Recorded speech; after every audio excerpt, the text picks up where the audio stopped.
Okay, thank you very much for that, the dry bulk discussion. Now, Dubai and the UAE is a growing shipping cluster, and we're very privileged to have with us Anders Østergaard, Secretary General of the Emirates Shipping Association. And Anders is going to tell us a little bit about, how the cluster is developing here. The title is Emirates Shipping Association, the unified voice of the UAE Maritime Authority, and Anders is being interviewed by Tien, partner at Holman, Fenwick and Willan. Please, if you'd like to come forward. Thank you very much, Kevin, and good morning, ladies and gentlemen. Thank you also to Anders. We have the very charismatic Anders Østergaard here with us today. A warm welcome, and especially as I know that you changed your flight to be with us today. Thank you very much, Anders. Now, most of you will know Anders from his day job, and that's the Group CEO of Monjasa. Monjasa is one of the largest bunker traders and suppliers in the region, with offices across most of the maritime hubs. In your other role, you are the Secretary General of the Emirates Shipping Association, the ESA, and HFW is very proud to also partner with the ESA in providing strategic and legal support. Now, for the benefit of our listeners, most of whom have flown in from overseas, can you outline to us the genesis of the ESA? What is it all about, and how is it? What is its mandate for this region? Thank you very much, Tien, for the warm welcome. I'm happy to be here, and I would love to talk to you about just that. So thank you for the question. The Emirates Shipping Association was founded in its current version in November 2020 on federal level, which means that the Emirates Shipping Association is operating under decree of the Ministry of Community Development. So that in itself was a huge milestone on a national level, that we have now a maritime association that's truly covering all 7 Emirates. Thanks to Holman, Fenwick and other good people pushing until we got over the goal line. So the purpose, as was also said in the introduction by Kevin, is to be the maritime voice speaking on behalf of all of the association's members, which is everything from ship owners, evidently, to operators, and other maritime experts, be that lawyers, agents, and so on and so forth, insurance companies, classification societies. But it's to be that maritime voice, and it's essentially to foster a shipping association, just like we see in all other developed and large maritime hubs, be that Singapore or Denmark or Germany or so yeah, that's the journey that we in its current federal version embarked on by the end of 2020. That's excellent. And the initial founding members, can you outline who they are? So there was a shipping association going even 20 years back from now. In other words, there has always been energetic maritime souls in the area here, and they have been meeting up and discussing opportunities and challenges at hand. So there was a little, or a couple of handful of you can say of the original ship owners getting together here over the past 20 years. But it was also that it was running under a Dubai economy license, and we. So our chairman, who is Captain Abdul Karim, the CEO of ADNOC LNS, had really 2 goals when he stepped in to form the current association. which was one, to do it on a federal level, hence the ministry decree, and secondly, to be the maritime voice, as I just said 3 minutes ago, with the overall aim to change law for the better of the maritime industry here, and evidently thereby also for the country. Okay, thank you very much. So when I look at the board members, I see a number of the big names, ADNOC LNS being one of them, Monjasa being the other, Emirates. I was just speaking to a gentleman earlier on at the welcome reception, and he has 3 vessels.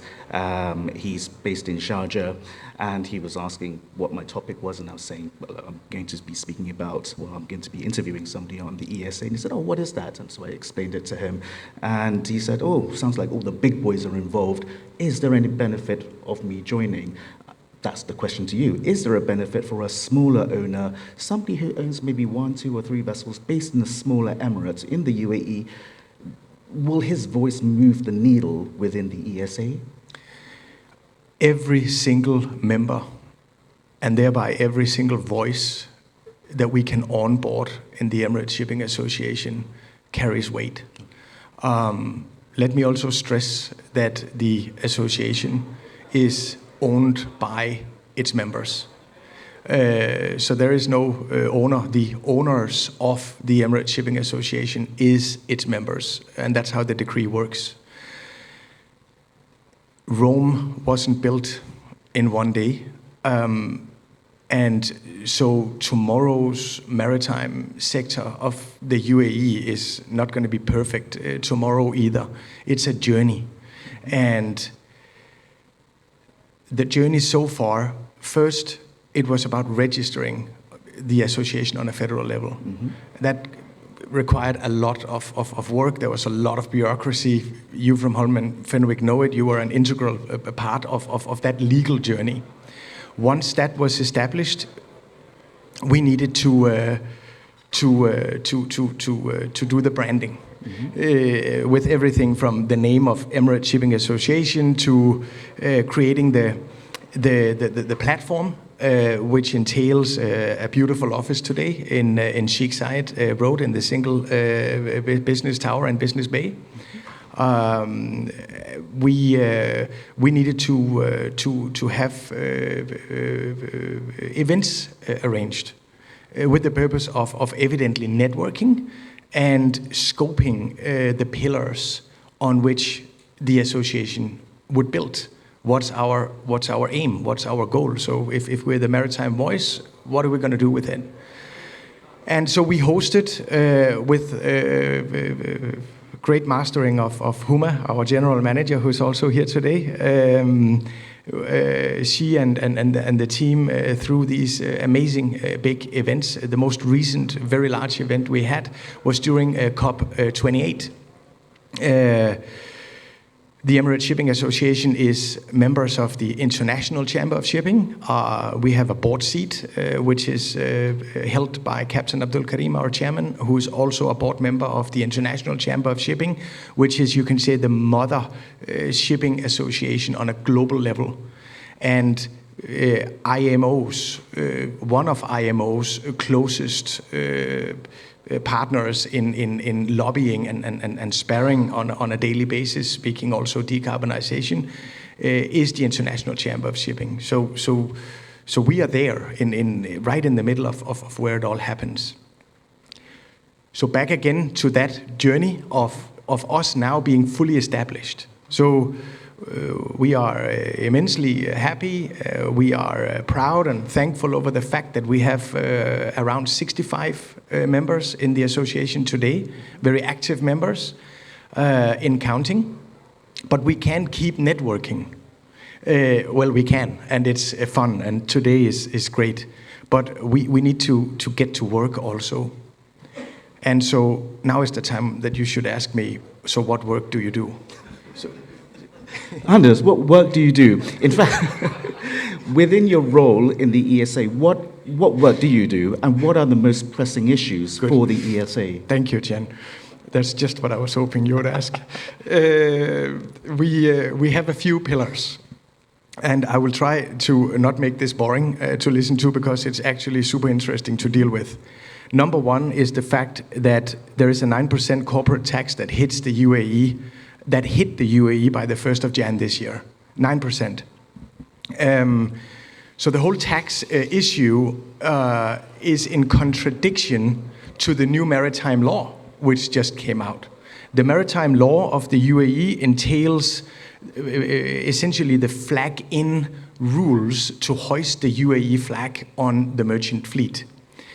So the Ministry of Energy and Infrastructure, which is behind the maritime law, is doing everything they can to attract further maritime players to the United Arab Emirates, whilst the Ministry of Finance, who has just imposed a 9% corporate tax, for obvious reasons, it's still very, very competitive from a tax perspective, no doubt about that. Dubai and the overall UAE is one of the most competitive worlds in terms of tax regimes. Mm-hmm. But it's in contradiction to tonnage tax laws, which you see in Singapore, Denmark, Germany, and all over Europe, etc., etc. Mm-hmm.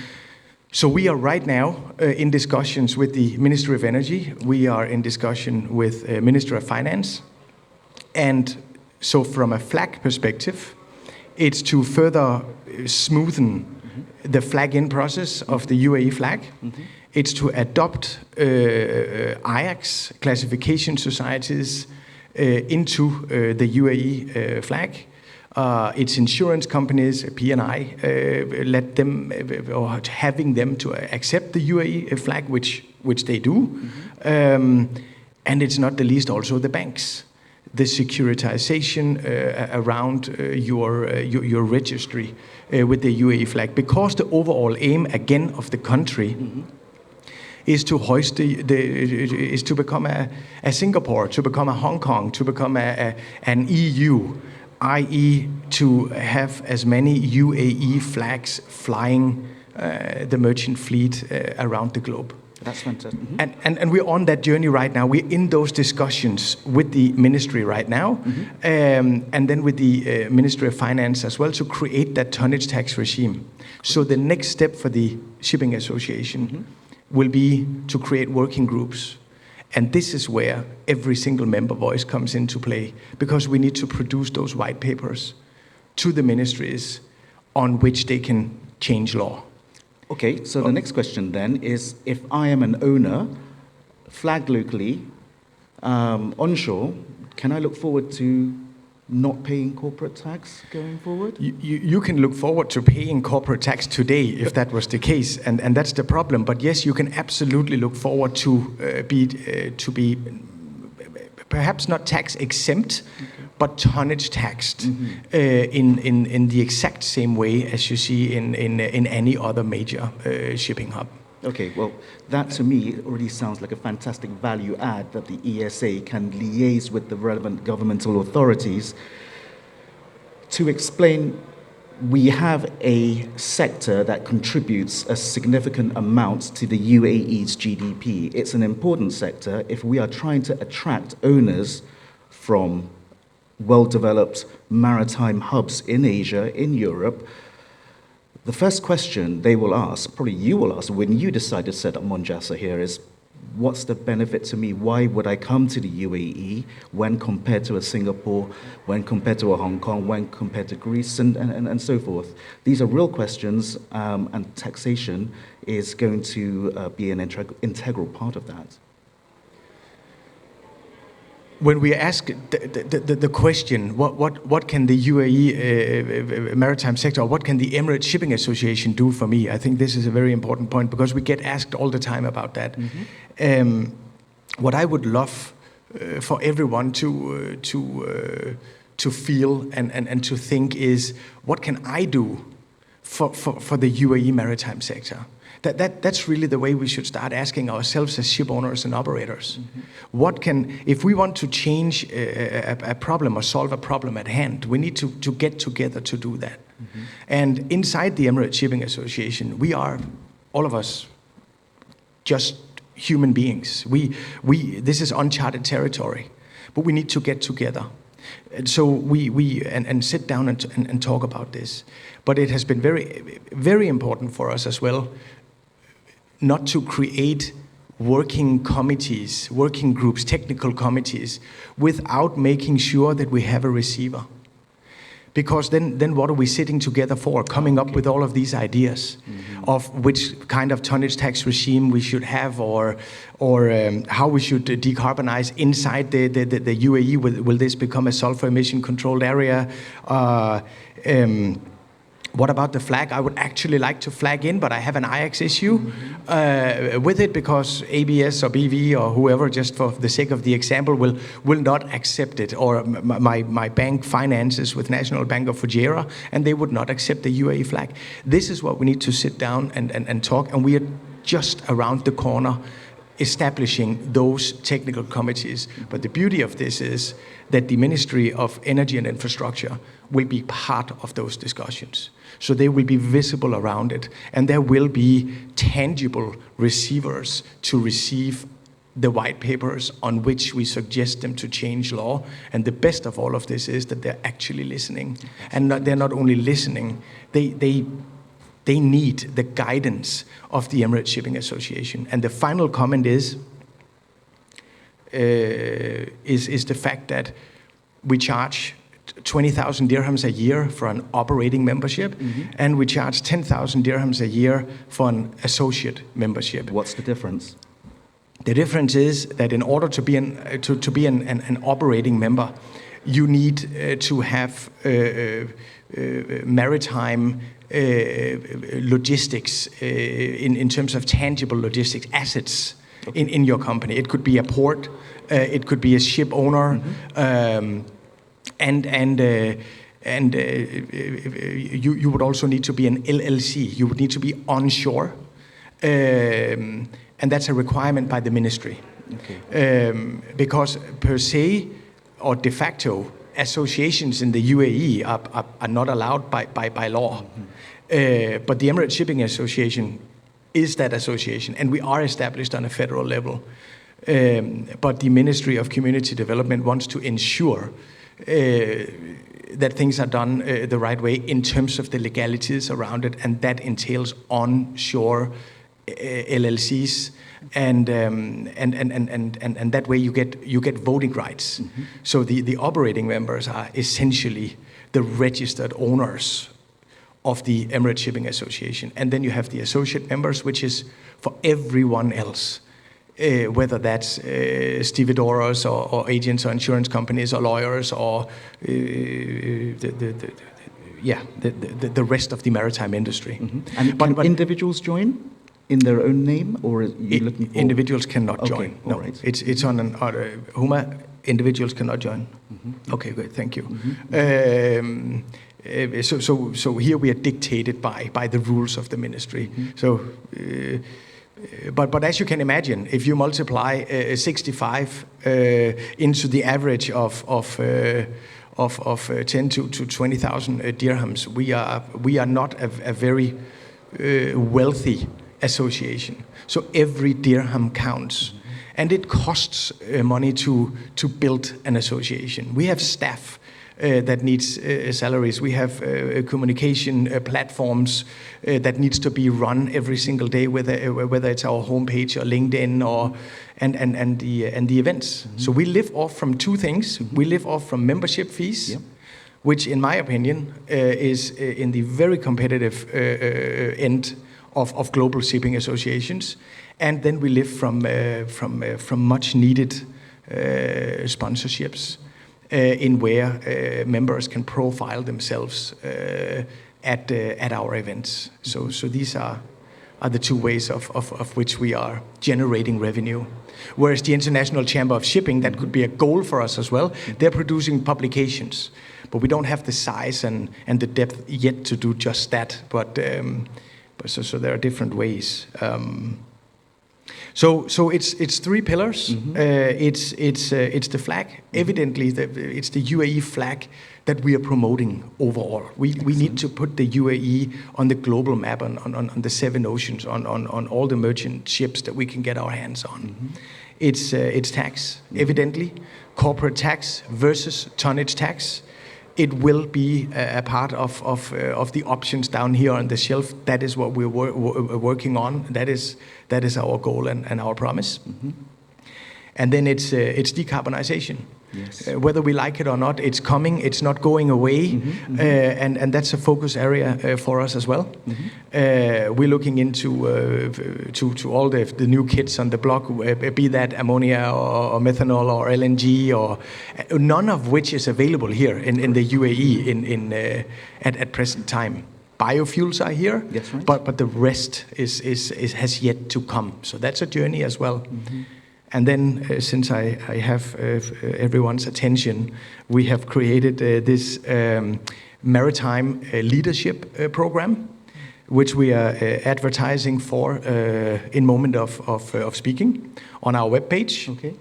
It's a program that we have developed together with the Ministry of Energy and with Maersk, and then the Emirates Shipping Association. It's taking place from the 27th of May and until the 31st of May. In where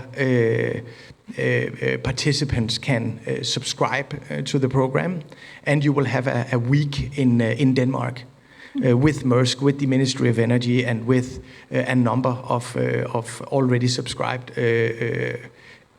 high-level participants in terms of executive levels or leadership level, and by joining that journey, that leadership program of a week compact with knowledge, you will be able to cover digitalization, decarbonization, diversity, visits to the Danish maritime authorities, MAN and the engine producer, MAN or MAN, and their testing facilities. We have the AP Muller Decarbonization Center involved. There will be visits there. And then, of course, high-level networking, just to mention an example of what we do under the decarbonization pillar that we're working on. So Fantastic. No, that's really good to note. And more information can be found on the ESA website for this program. Absolutely, Yeah, on the okay. 7 Emirates website, and we have Huma here, and I'm here today as well.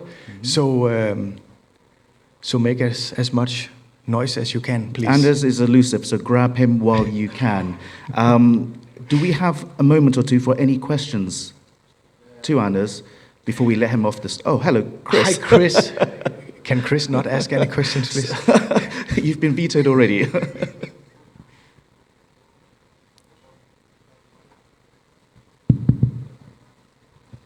Morning. Hi, Chris. Hi. So the EMLA, the Emirates Maritime Law Association, has recently been established. A lot of the goals of EMLA are common with the ESA, such as the promotion of the flag, the promotion of the maritime law within the UAE, etc. Can you tell me how the ESA and EMLA are going to work together to achieve those common goals? It's a recently established association that I've taken a note of, as well as you have. We bid any form shape of partnership and cooperation very welcome. It is yet so new that we have not had the chance to have that discussion.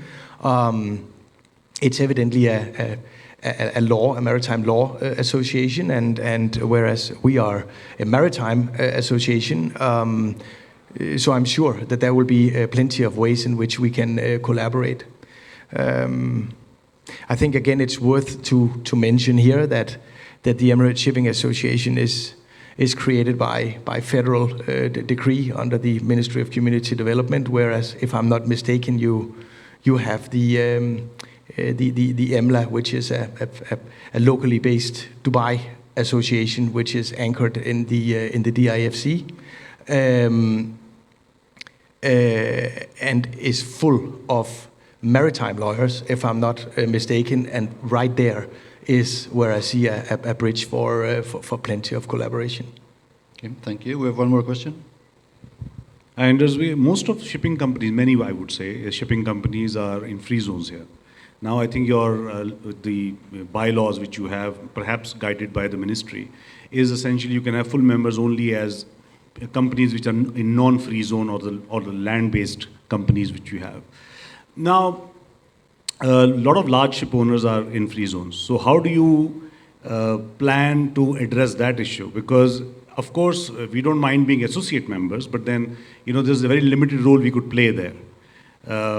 And we, of course, have a lot of value to add and, of course, a lot of issues which we would like to discuss. And so how do you bridge that gap? It's a great question.